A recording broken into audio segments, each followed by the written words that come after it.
good to see you today. Well, I just wonder, have you ever wondered if transformation, like those that we see in the Bible, are still relevant today? Can they truly happen? Can lives really be radically changed and turned around? Is it possible for any lifestyle to be transformed for God's glory? Well, again, I'd like to just welcome you. Thank you so much for coming to Coffee. You know that Coffee stands for Conversations of Friends of Faith to encourage and equip. And I'm Kim Crabill, and I'm always so delighted to have you here. I'm thrilled to call you my friend as we navigate this incredible journey of life together.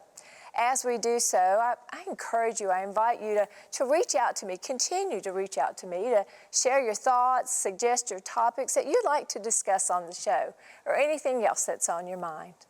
Well, today we will explore a powerful topic that can easily be encapsulated in one word: transformation. Is it really possible? It's only natural to ask this, especially when our choices or decisions have led us to someone we care about, led us or someone else that we care about to a life or a destination that maybe falls short of our own hopes, or to a life that brings hidden feelings of shame or personal condemnation. If you've ever questioned the concept of transformation, I'm thrilled to share that God has brought us together today not only to explore the truth, but also to experience the profound impact His truth. Oh, I need to just, Can I just want to start over. I'm struggling. I don't know why I'm struggling. I know why I'm struggling. My mouth is dry. Let me just start all over.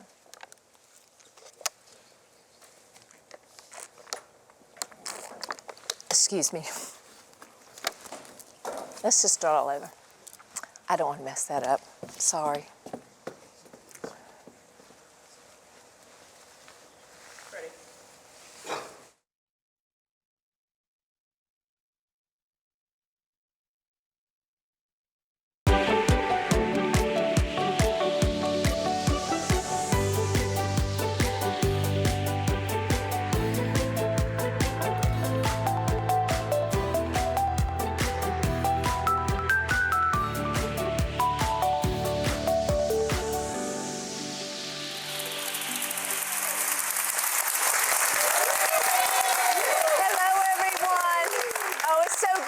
Thank you for coming today. Have you ever wondered if transformation, like those we see in the Bible, are still relevant today? Can they truly happen? Can lives really be radically changed and turned around?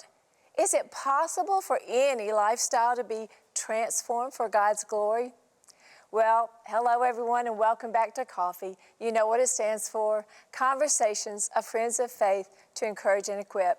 I'm Kim Crabill, and I'm absolutely thrilled to call you my friend as we navigate this incredible journey of life together.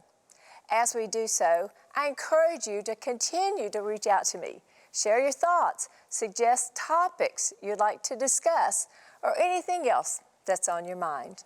Well, today we will explore a powerful topic that can easily be encapsulated in one word: transformation.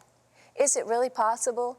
It's only natural to ask this, especially when our choices or decisions have led us or someone we care about to a life or destination that maybe falls short of our hopes, or to a life that brings hidden feelings of shame and maybe personal condemnation.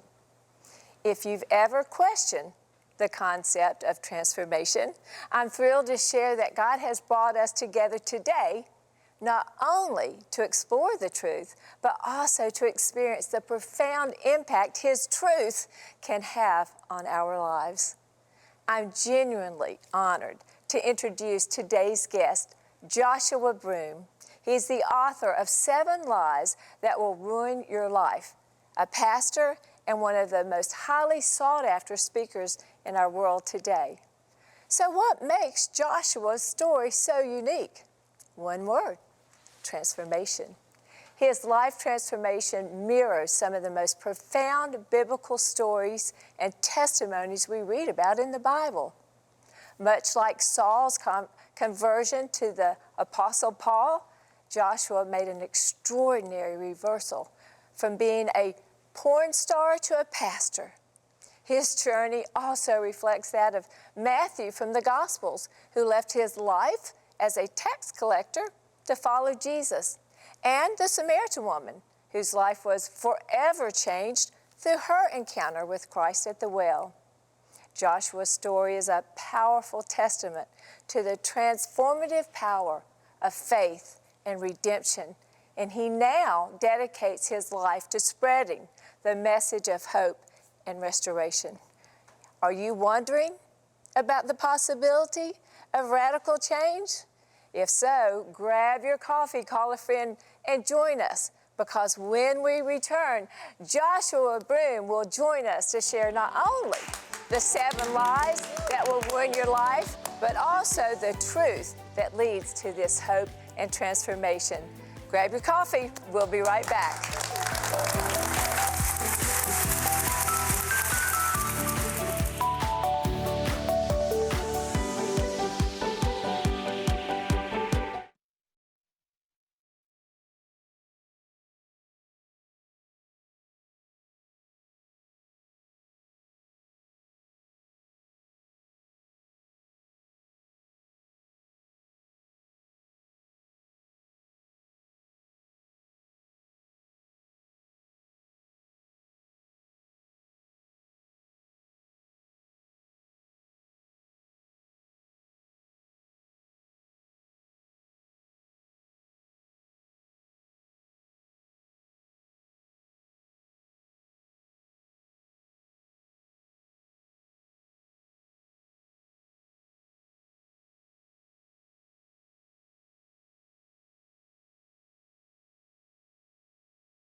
You're so sweet.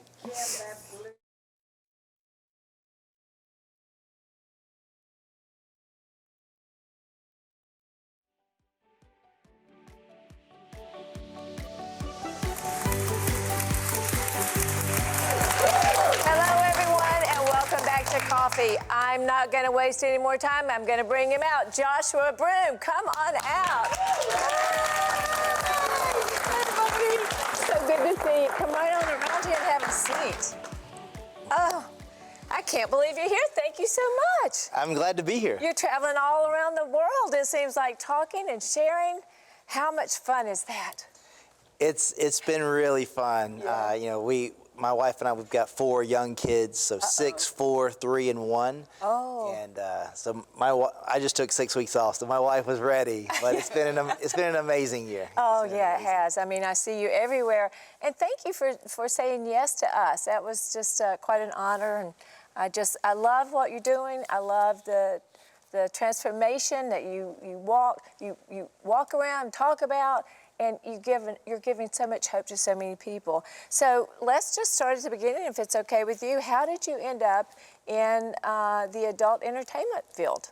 Yeah, so I do want to back up just a little bit, because how I grew up, it had a lot to do with some of the decisions I made. Mm-hmm. So I grew up in a small town in South Carolina, and in that small town, my mom got pregnant with me at 15, had me at 16, and my dad, who lived in that town, was never in my life.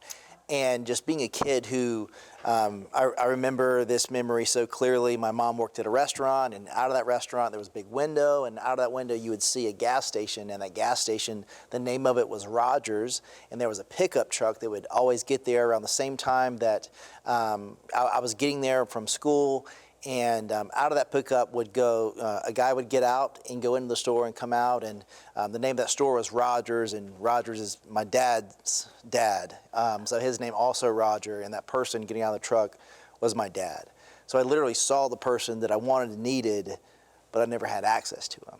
Did you know it was your dad? Yeah. So super small town. So one grocery store, one gas station. So because of proximity, I knew who he was. So I say all that to say, as a kid, just the way your brain works, you experience chaos, and if you don't understand it, you have to create some type of narrative to make sense of the chaos. And what made sense to me was it was my fault. Yes. So if it was my fault, then I was the only person that could fix it. And I thought if I became a good enough student, a good enough athlete, a good enough speaker, whatever it was, if I became good enough, I would feel as if I was good enough. Right. And the thing that I wanted really to hear was, son, I'm proud of you. Yeah.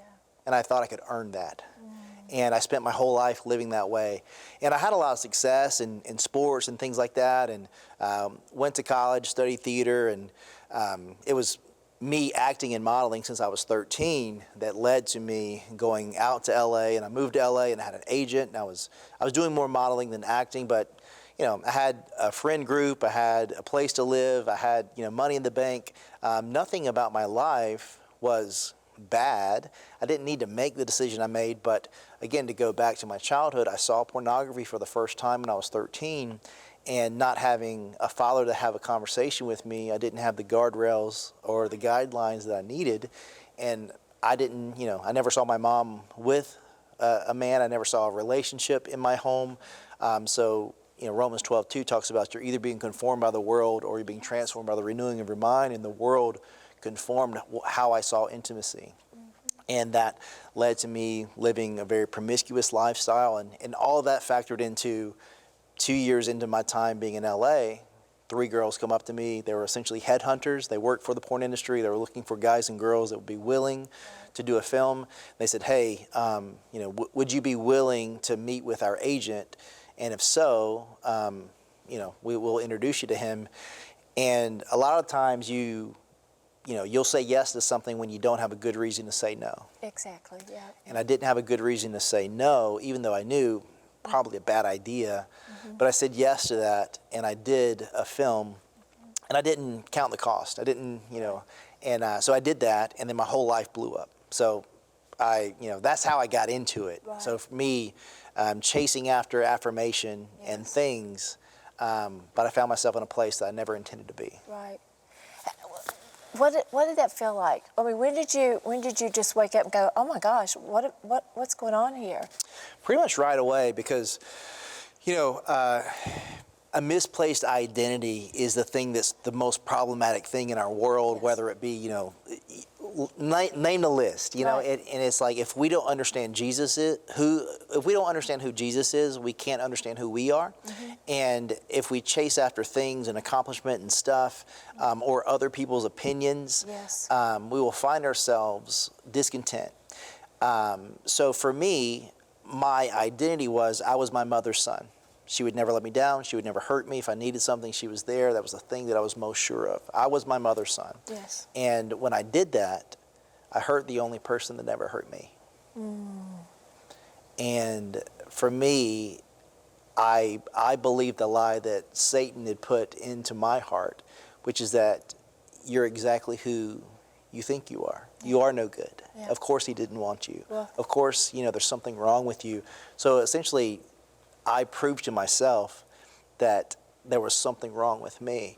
So with that, it was like, well, the way that any kind of behavior works that's negative, that's outside of God's design, well, if you can get yourself to believe, I am bad, yes. All of a sudden you're not doing something wrong. You're operating out of your belief system. Like if I'm bad, of course I'm going to do bad things. So that's just how that shifted. So the shame and the pain that I felt when my mom found out that I did that, and then everything that I worked for, because I started modeling and acting around 13, and it worked really hard to get to where I was, and I was having some success. Right. I got fired, I got blackballed from the industry, and then my mom found out. So all of a sudden, my life was in shambles. Yeah. The scriptures, everything talks about how the truth will be shouted from the mountaintops. Yeah. It's like nothing is going to be left secret. It will all come out. I'm just really sorry, for your dad and the way he. You hear that so much, and you see how that identity crisis really comes around. Yeah. But something happened in your life that's positive, because you're a pastor now. So how did that happen? Yeah. So when I was in that industry, just kind of who I am, like whether if I'm eating chicken wings or if I'm playing basketball with my kids or whatever I'm doing, like I want to win. I want to be the best. and I'm going to give 110%. That's just Very who I am. competitive. Yeah. And that comes from my mom. My mom has incredible work ethic, and she loves people incredibly well. That's important to her. Yes. So those are things she instilled in me. But at the same time, I was like, okay, well, if this is the cards, that I'm dealt, then I'm not going to just be in the industry. I'm going to become the best. Yes. So I was in the industry for a little over 6 years. So you just threw yourself into it. Yeah. Well, and then so I did over 1,000 films, won a bunch of awards, made millions of dollars, and did all this stuff. But as this kid growing up in South Carolina, I thought that money, stuff, and things, and people thinking, something of me, Right. whether it's good or not, whether if people knew my name, I thought that would equate to happiness. And I love Romans 2:4 talks about God's love, His kindness, His patience that leads us into repentance. And I think in a way, God allowed me to experience everything that I thought would fulfill me, so that I would understand that it wouldn't. So you'd know Yeah. for sure.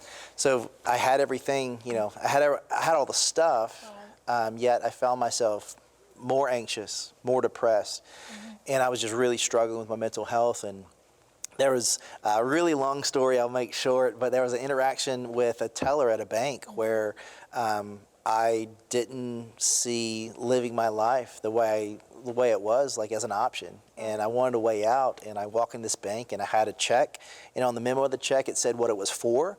And historically I went, Dropbox, ATM, like anything other than handing it to a person. But on this day I wanted to hand it to a person because I wanted her to respond and shake her head or do something negative to prove to me that I'm exactly who I thought I was. Right. I'm no good, I'm disgusting, whatever.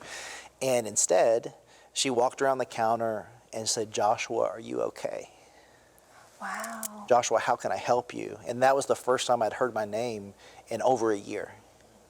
Wow. Because in that industry, you don't go by your real name, you go by a pseudonym. Yes. And we could talk for a long time about how when you're a displaced identity, if the enemy can remove from you who you actually are, you will do things that are outside of who you were created Absolutely. to be. Yes, yes.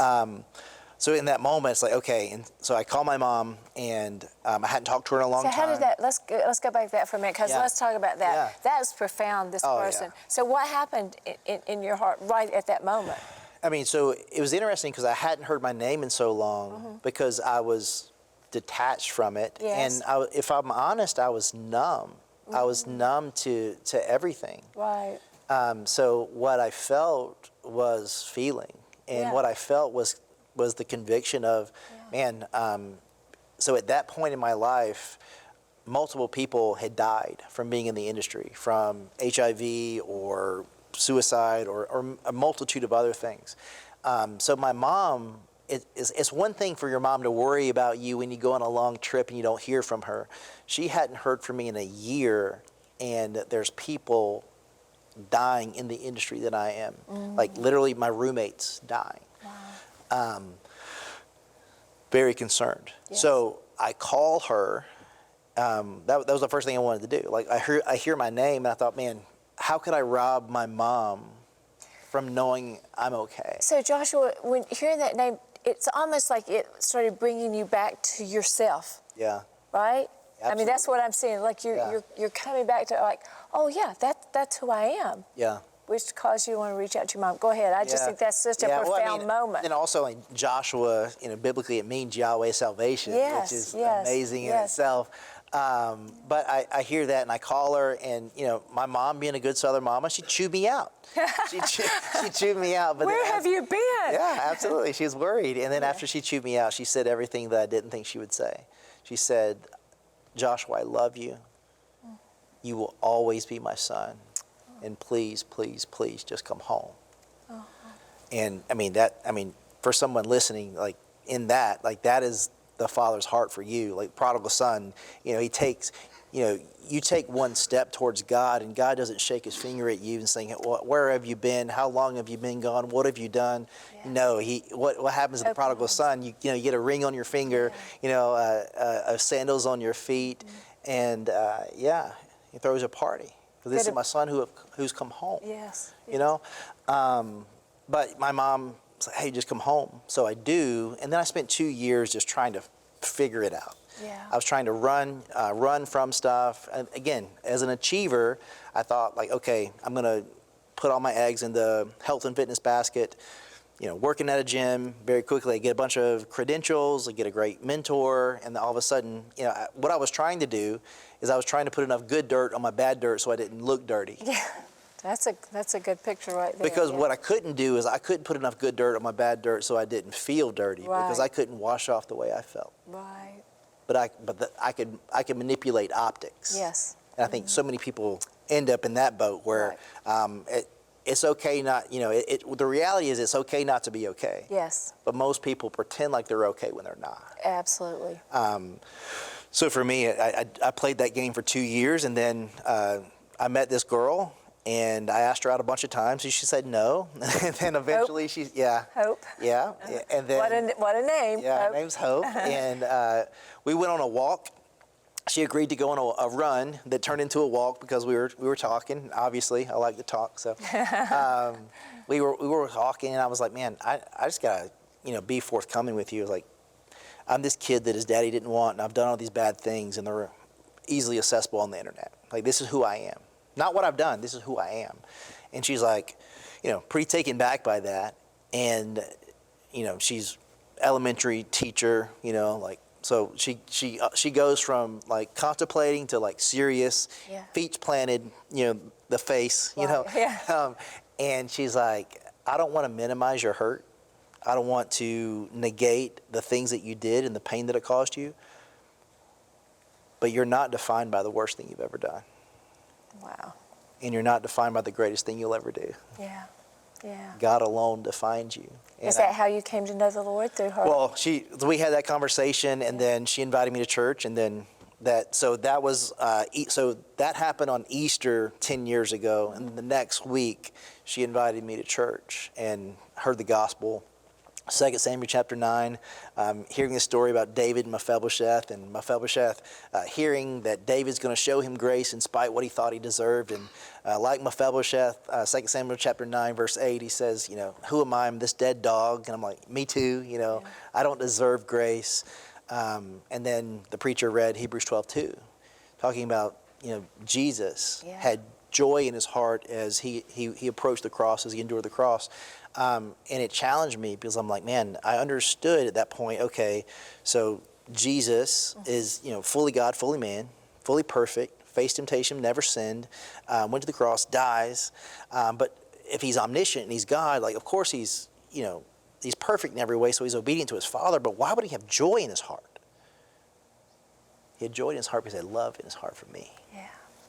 Yeah. I love in his heart for you. So that when I understood God's love, it wrecked me in the best of ways. And total transformation. Yeah, and that's how we get to where we are today. Where like in that moment, same personality, like Romans 8:28, like all means all. Right. So he flipped everything on his head, but who I am as a person, like my my God-given talents, gifting, passions, to work well and to work hard with others and things like that. He took it and he's like, hey, in the same way that God used Moses, to lead his people out of Egypt, he used his word to get Egypt out of them. Yes. God used the Bible to get Egypt out of me. Yeah, I love that. And it's like, man, and then just who I am, it's like, man, if I could smell my grandma's biscuits right now, the first thing I would say after I took a bite was, hey, come get some of this. And that's how I felt about the gospel. I'm like, it's like if I've got the antidote for death, who am I to not tell any and everybody about it? Because it doesn't matter who you are, what you've done, where you've been, how you grew up. There's a God that loves you so much that he sent his son to die on your behalf. And you put your faith in him, your life is changed. And that is the story right there. And we have a clip that I want to show. You are taking this message everywhere, and you're not sparing anybody from it. Watch this clip really quickly. Sometimes we use terms and different people have different understandings of those terms. I want to focus on something you said. I want to make sure I get this. You said she shared the gospel with you. What do you mean by that?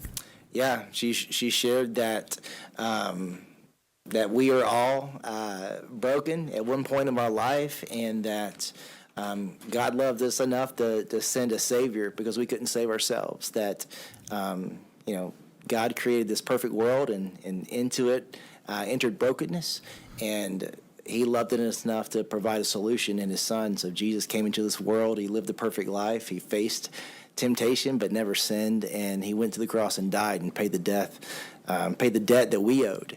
And my faith is in his perfection, in what he did, and that he rose on the third day. And that means that I don't get to be defined by my past, and I might have wounds, but those wounds are now scars, and that scars, they point to a healer, and that healer is Jesus Christ.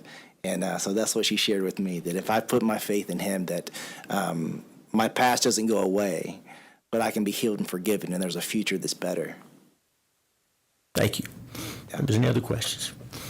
Thank each witness. Thank you for being here. That was so, and that was the Texas Senate last couple of weeks ago. Yeah. We only have a minute, but boy, that turned them around, and what an opportunity you had right there. Any response from them? Yeah, well, I mean, I'll be in D.C. Next week, and we're fighting for what is best. Yes. And what is best for a lot of people regarding, legislation is one thing, but the biggest problem is sin, and the only solution is Jesus. And That's I'm going to true. tell any and everyone Yeah. I can about that. I love that. I absolutely love that. When we get back, we'll have a few minutes, and we're going to talk about what you are really fighting, and this is the pornographic world that we're in, and we won't have long, but we'll be able to talk about some statistics, and if someone is involved in a secret sin, and what they can do, and how they can take the first step out. Yeah. So we'll be right back. Okay, everybody?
Wow, what a program, right? I told you, this is why everyone's asking Josh to come. You see the transformation, don't you? Thank you, Joshua, so much. I want to get into this very quickly before we leave. I can't give all the statistics. You have them. You check his Instagram, find out. He has all these statistics on pornography right now. The one I am going to talk about is you state that 56% of all divorces in America list porn as a primary catalyst. Let's talk about that, and also in that same breath, if there is someone, this is a secret sin, right? And it's men and women. So if someone is in that, help us understand what is the first step. What can they do? Who do they talk to? Where do they go? Yeah, so I mean, that data is from a secular study. So 3 large law firms said, hey, around half of people who are going through divorces, pornography is either the primary catalyst or the thing that was catalytic to a deeper level of infidelity. And then, is it that big of a problem? It makes more money than the NBA, the NFL, and Major League Baseball all combined. All combined. So wrap that around your head. Yeah. But anyway, to answer your question, what should you do if you're struggling with that? I would say you can only be as free as you're willing to be honest. Mm-hmm. So the first thing you need to do is say the thing that seems to be unmentionable, because that's what Satan doesn't want you to do. He doesn't want you to tell anyone. Right. But statistics, like, we share these not to say, hey, it's normative. It's not a normal thing. Right. If some people would say, well, this is just boys being boys. Well, if you are a devoted follower of Christ, and this is your idea of what it means to be a man doesn't fall into what the world says. It falls into what the Word says. Oh, I love that. So if that's true, then, what are we to do? Well, you need to tell someone. If you're struggling with that, tell someone. Tell someone, and don't be vague. Tell someone what you're struggling with, and then you take inventory of your life. What am I allowing into my life? If my life is to follow, if I'm devoted to follow Jesus, what in my life is standing in the way of me doing that well, and what can help me do that better? And I need to set some boundaries, right? I need I need accountability software on my smart devices, regardless if you're struggling with or not. You don't have to look for porn, it's looking for you. So I need to I need to lock down my smart devices. Then also I need to, the thing that changed my life, a lot of things, wife, kids, theological education, relationship with Jesus, devoted to reading the Bible every day, prayer, but for me, every Friday, I have what's called a hot conversation with this guy, Andrew, honest, open, transparent. I say all the things, right? Because what you don't say, it festers. And it's like, it could be a small sin, or it could be something where I was frustrated at my kids, or I saw someone and I thought something that I shouldn't have. Get it out. Confess it all. Yes. Because what happens is when you don't say something you should have said, then that thought, it takes you captive. Yes. Absolutely. Yeah, so you're called, the Bible tells us to take every thought captive and make it obedient to Christ. Yes. The way we do that is we confess unto one another, right? Thank you so much. One of the things, Joshua, we'll end on this, that I've always heard is, you're not willing to confront something that's going to control you. Yeah. But as believers, if we're willing to confront something, we're already more than conquerors in Christ, Amen. right? Amen. Yes. At the end of the day, either your past can own you, Yes. or you can own it. And the way that you own it is that you put it at the foot of the cross. At the foot of the cross. And that's the message, isn't it? Yeah. Run to Jesus, right? Yeah. That's the main thing. Please, here's his book, 7 Lies That Will Ruin Your Life. But he goes into the truth that sets you free. And that's what we want, the hope. There's always hope in all of it, right? Oh, thank you so much for being here. Hasn't it been wonderful? Thank you. Hope to see you again. Thank you so much.